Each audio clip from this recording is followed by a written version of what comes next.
chocante por causa do feriadão. Eu acho que o povo não está resolvendo por causa disso.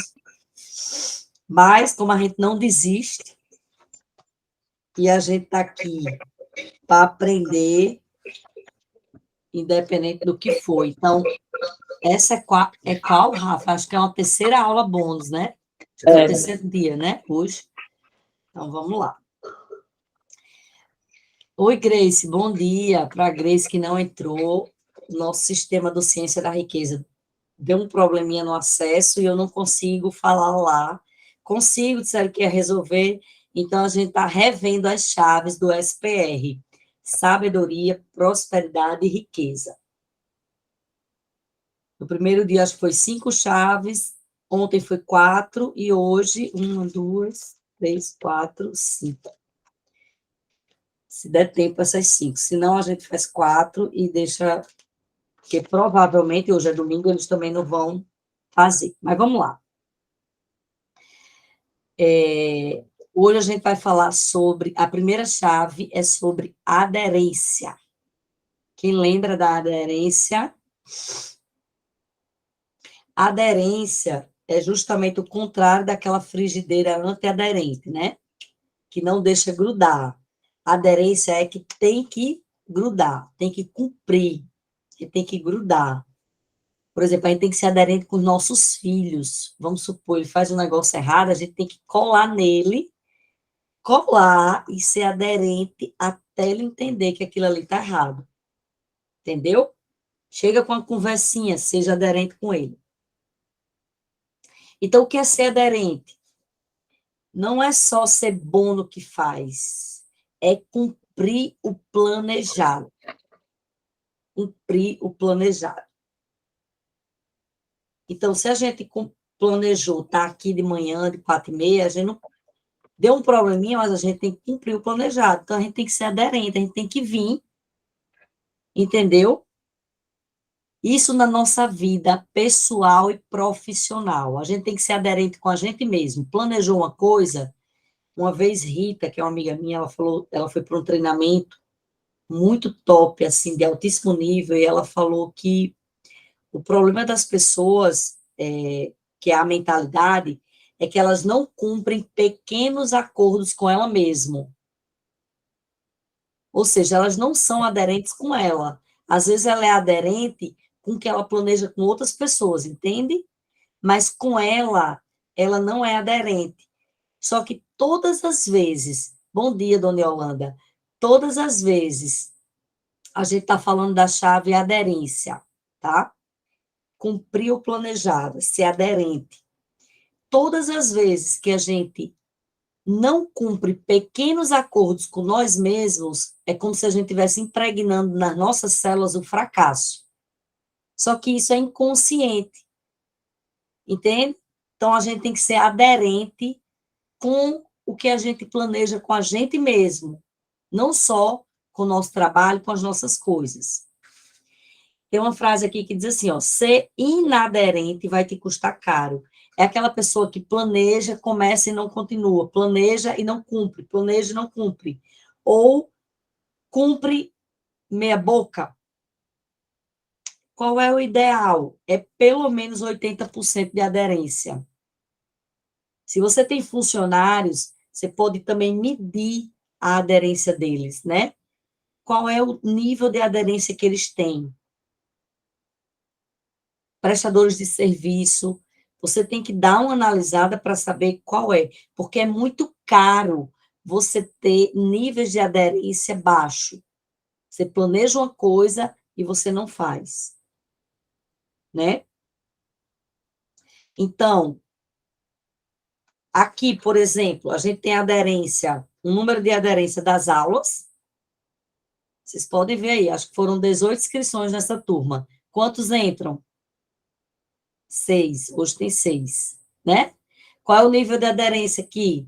Menos de 50%. Mas também vai ter aqui, quem está assistindo, a aderência da prática. Quem vai ter a aderência de praticar o que está aprendendo. E o outro nível mais elevadíssimo é a aderência da constância. E por isso que eu gosto de ficar estudando de manhã, porque eleva o nosso nível de aderência com o que nós estamos constantemente querendo praticar. Então, tem uma frase que eu amo, que eu aprendi com T. Harv Eker, há muitos anos atrás: assim como você faz uma coisa, você faz todas as coisas. Então, às vezes, será que a gente não está sendo inaderente com algumas coisinhas? Isso leva para coisas maiores, e compromete o nosso resultado, né?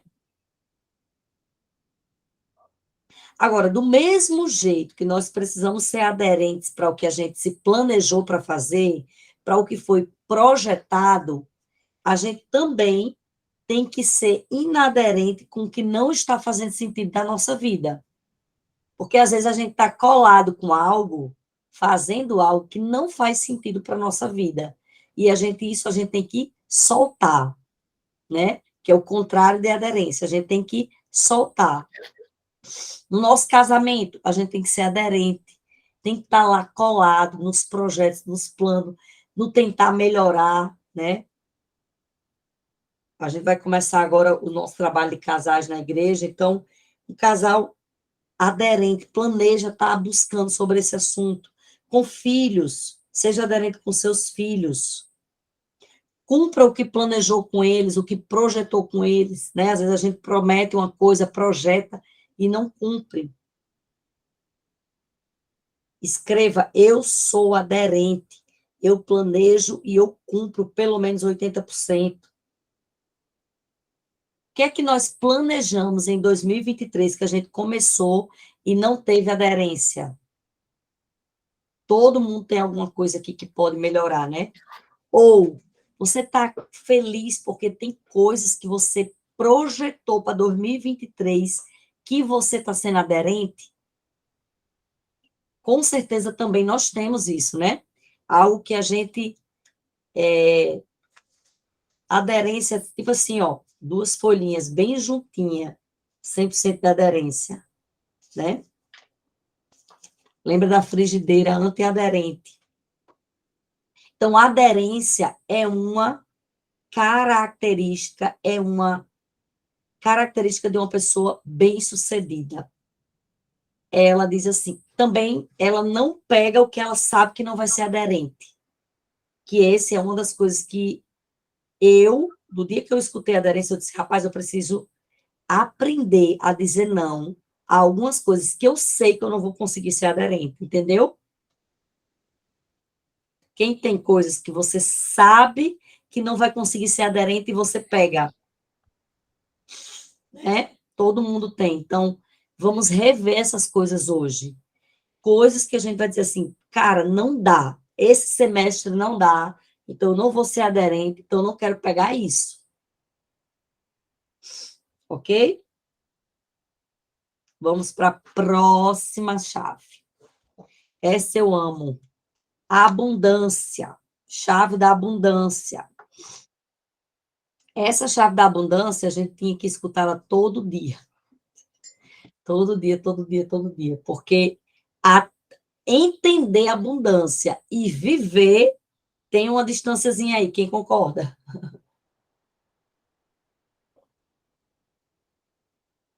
Porque o pensamento de escassez, a mentalidade de escassez, ela é impregnada no brasileiro culturalmente falando. Quem concorda? Então, é como se fosse assim, muitas gerações que foram criadas e repassadas com mentalidade de escassez. Por isso que é um assunto que a gente tem que escutar todo dia, porque a gente tem que lavar nossa mente, lavar nossa mente, lavar nossa mente todo santo dia sobre isso. Então, existem 3 níveis: escassez, abundância e transbordo. Anote: escassez, abundância e transbordo. Mentalidade de pobreza e mediocridade, exatamente. É anos a fio o Brasil trazendo isso nas famílias, né? Então, a nossa infância, não sei vocês, a minha, A de Rafa era muita coisa em relação à escassez, a dinheiro aqui, abundância não existe, não é vida fácil, não existe esse negócio de ter muito, e se quem tem rouba. Então, tipo assim, é um negócio que é impregnado, que a gente tem que lavar e esfregar com água sanitária, né, nossa mente. Então, escassez, falta para você e para sua família. Abundância, tem para você e para sua família. Mas o grande lance que Deus quer para a nossa vida é o nível de transbordo. É o que tem para a gente, para a nossa família e para infinitas pessoas, porque o transbordo, ele não para. Ele chega num nível que não tem como parar. E nós nascemos para esse nível aqui, né? De transbordo. Porém, isso aqui é como se fosse uma caixa d'água. Esse exemplo que eu estou dando, né? Uma caixa d'água. A escassez é quando na caixa d'água entra muita água, mas ela tem um furo, né? Um furinho. E aí sempre está saindo. A abundância vai até a caixa d'água, o litro que ela comporta, e o transbordo é que ela fica jorrando para abençoar a água para outras pessoas, famílias, tum, tum, tum, tum.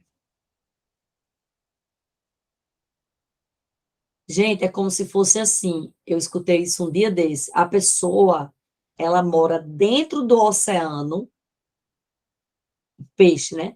Mas ele dentro do oceano está dentro de um aquário. Está repreendido em nome de Jesus. A pessoa está lá vendo tudo dentro do oceano e ela está morando dentro de um aquário, dentro do oceano. Quem não quer mais essa vida para você? Eu não quero mais estar vendo todo o oceano e eu estar batendo no vidro do aquário. Eu não quero mais isso para minha vida. Escassez, eita, essa é forte, viu? Escassez é a história que você aceita todos os dias da sua mente. A mente conta uma historinha para você e você acata. Tum, tum, tum. Você não tem para isso, não. Isso não vai dar, não. Isso não é para você, não. Isso é muito distante. Nananã, nananã. Não é tão fácil quanto o povo diz no treinamento. Quando você vai no culto, que o pastor fala que posso todas as coisas com a ajuda de Cristo, né? Ele veio para nos dar vida em abundância. Sim, aí você vê, escuta isso, na sua realidade é outra coisa. Temos que matar essa mentalidade de escassez.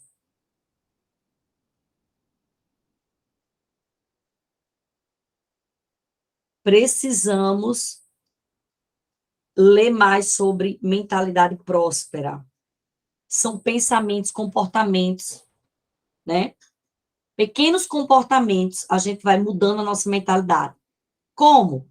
Não há, um dia desse eu escutei um treinamento que a pessoa dizia assim: não aceite andar com um sapato que ele tá bonito por dentro e por fora ele tá bonito por fora e por dentro descascando.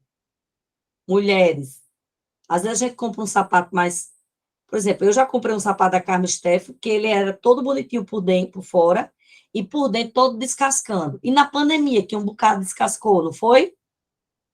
A gente não pode aceitar andar com um sapato desse. É pequenas coisas que vai minando a nossa mentalidade. Outra coisa, rico. Pode falar, dona Yolanda. Você levantou a mão para falar?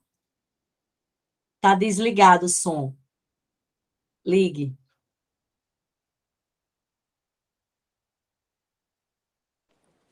Calça jeans rasgada. Isso.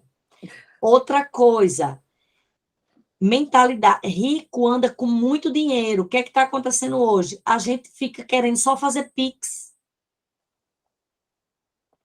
Tem que ter dinheiro na carteira. E detalhe, isso aí eu já aprendi, viu? É o que eu estou fazendo desde o dia que eu aprendi. Tem que ser tudo organizado, e manhã já era assim, e eu nunca aderi isso dela. Bem organizadinho, retinho, não é dobrado, não. Todo retinho e todo organizado em ordem crescente. O verdadeiro rico, ele anda com dinheiro, nota. Porque você tem que se acostumar. Entende? Se você só vive de Pix, de cartão, tá errado. A mentalidade precisa ser renovada. Entendeu? Excelência. Eu aprendi também, em todo lugar eu boto dinheiro. Todo Para lugar estar bota vendo dinheiro. direto. Vê dinheiro. Vê Tá dinheiro com toda hora. Ontem Eu à faço noite, isso muito com meus filhos, para eles verem dinheiro mesmo. E ontem, ver que tem sempre, que não falta.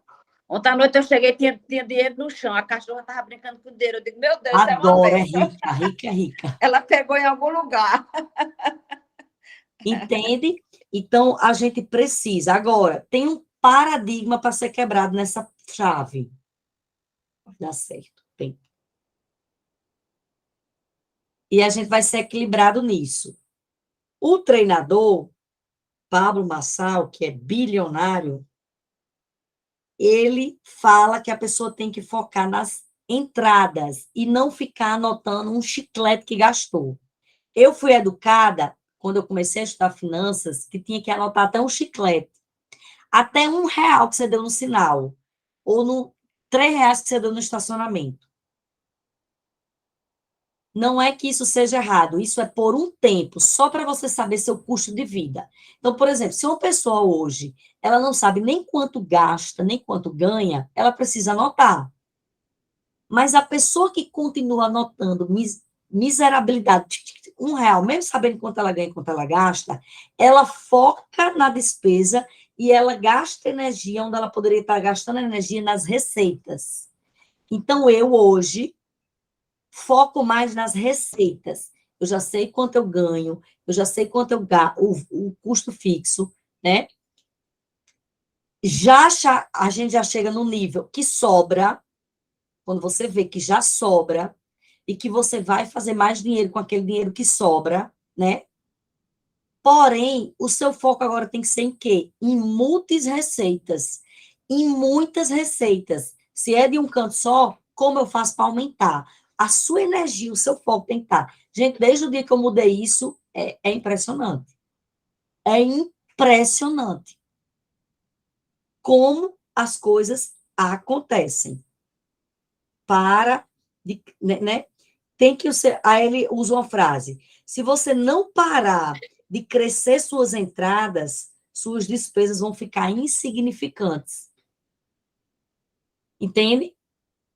Então, se você não parar de focar em mais entradas, mais um tipo de receita, mais um rendimento, mais uma fonte de renda, mais um aumento, todo dia sua energia tem que estar lá, em vez de ficar só anotando despesa, porque se você foca em despesa, ela vai aumentar. Se você foca em receita, porque tudo que a gente foca se expande. Olha, aqui está pequeno o lápis, mas se eu focar, olha o tamanho que ele fica. Você nem consegue mais ver. Então, por anos, eu foquei só em controlar as despesas. Só em focar em despesa, despesa, despesa. Quem foca em conta, em boleto, vai aumentar. Agora, quem foca em receita, meu amigo, todo dia tem que entrar muita receita. Se não entrar, tem alguma coisa errada. É ou não é? Então, outra coisa que ele ajusta, troque despesas por custo. O que é isso? Despesa não dá lucro e custo dá lucro. Então, por exemplo, comprar um celular novo pode ser despesa ou custo. Se for só por vaidade, é uma despesa. Talvez seu celular lhe sirva para tudo que você está procurando. Mas se você trabalha com alguma coisa que precise de um celular para monetizar, ele passa de despesa para custo, concorda? Porque o custo é porque vai lucrar com isso. Não tem despesa. O carro, dependendo da sua profissão, carro é muito importante. Dependendo do que você vende, do que você faz, o carro é importante. Então, você pode pensar em ter um carro melhor como custo, entende? E não como despesa. Por quê? Porque isso vai fazer parte do seu brand, da sua marca. Então, é custo, não é despesa. Se isso não vai fazer nada, você pode comprar um muito bom, porque a gente é próspero, a gente é mas aquilo não vai fazer parte do seu negócio, do seu brand, pode ser. Então, troque despesa por custo. Se vestir bem não é despesa, é custo. E não significa dizer que é muito, mas peças que você pode ter que vai servir para o seu brand, ela é custo, em vez de despesa, né?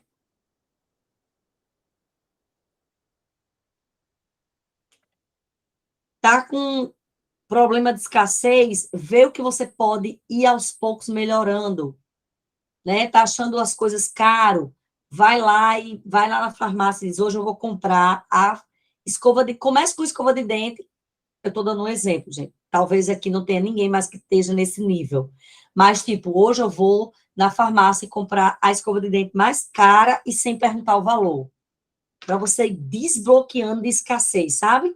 Rompendo.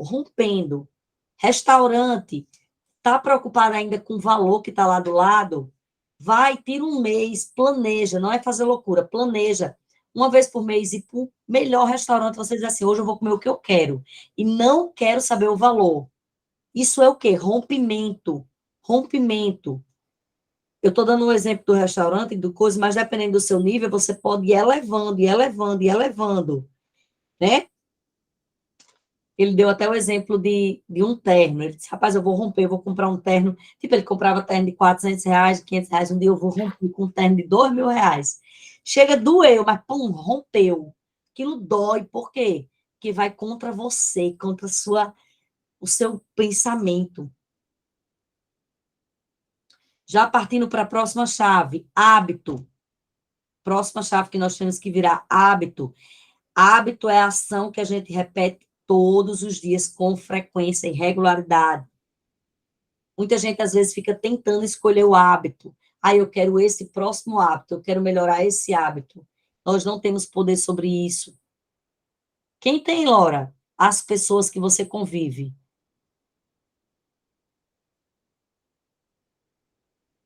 O hábito tem que ser governado por você, mas, na verdade, quem manda nele são suas companhias. Quem é que você... Qual é o hábito que você quer que você ainda não anda com gente que tem ele no normal? O hábito que você quer adquirir, você tem que andar com quem tem ele de forma automática. Entende? Eu intencionalmente me envolvi com pessoas esse ano que têm hábitos que eu não tinha no automático. Eu tinha que fazer muita força para fazer. Eu agora ando com essas pessoas para o hábito que elas fazem naturalmente eu fazer. Por que, Laura? Porque o ambiente é mais forte do que sua força de vontade. Então, como é que você vai adquirir bons hábitos? Falando sobre isso, andando com gente que faz isso de forma normal e se comprometendo em fazer isso. Uau, meu Deus, isso é poderoso demais. Jesus amado. Eu vou repetir, porque até eu grifei aqui, mas eu vou anotar no caderno, eu vou até anotar no bloco de notas. Como é que você vai fazer algo que você não consegue fazer ainda? Qual é o hábito que está lhe prejudicando? Escolha agora, tarefa. Um hábito ruim que você tem, que você precisa melhorar. Qual é a área da sua vida que você precisa melhorar? Eu já sei a minha. Então, agora a gente vai fazer o seguinte: qual é o exercício? Falar sobre isso diariamente. Para falar sobre isso, você vai ter que andar com quem faz isso naturalmente. E fazer compromisso de fazer isso todos os dias. Eu estou num desafio de algo que eu queria melhorar, que é hard. Eu decidi querer isso. Eu estou andando com gente que faz isso. E eu me comprometi com essas pessoas. Então, não tem jeito. Tá virando hábito. Tá fazendo acontecer.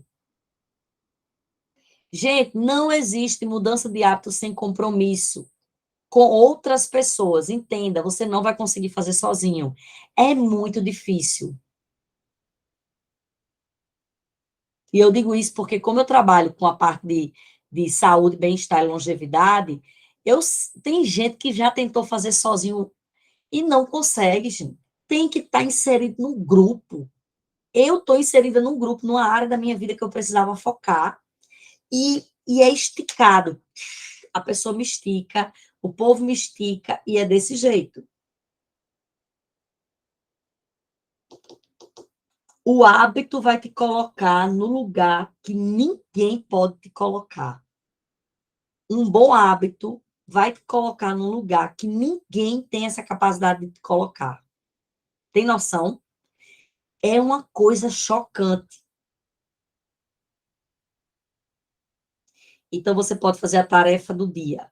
Faz uma listinha das coisas ruins, dos hábitos ruins que você está precisando melhorar. Lista as coisas boas, né, os hábitos bons, ou o que precisa melhorar do ruim, e do lado você bota com quem você vai se associar para adquirir esse hábito. Qual é a pessoa que vive isso de forma automática. Aí você faz isso. E o último, que eu vou falar em 1 minuto, tem mais 2, mas não vai dar tempo. Movimento. Não pode ousar ficar parado. Estamos escutando muita coisa aqui, tem que se movimentar. Você vai ser engolido, porque se você estiver parado, todo movimento é criado por uma pessoa e tem uma causa. Você se movimentar hoje, você é a pessoa que vai criar, mas a causa dele é atingir vidas. Portanto, nós não podemos ficar parados. O inimigo do movimento é o perfeccionismo. Tem gente aqui que precisa começar algo, abrir sua boca, fazer alguma coisa para atingir um povo, para atingir pessoas, mas o perfeccionismo não está deixando você escalar. Todo movimento atrai gente. Ou seja, se você não entra em movimento, você está sendo negligente com pessoas. Deus me livre, eu não quero mais isso. Eu quero atingir o alvo. Eu preciso entrar em movimento. Ok? A última não deu tempo, deixa para amanhã. Então, vamos fazer uma oração rápida aqui, quase 5 horas já.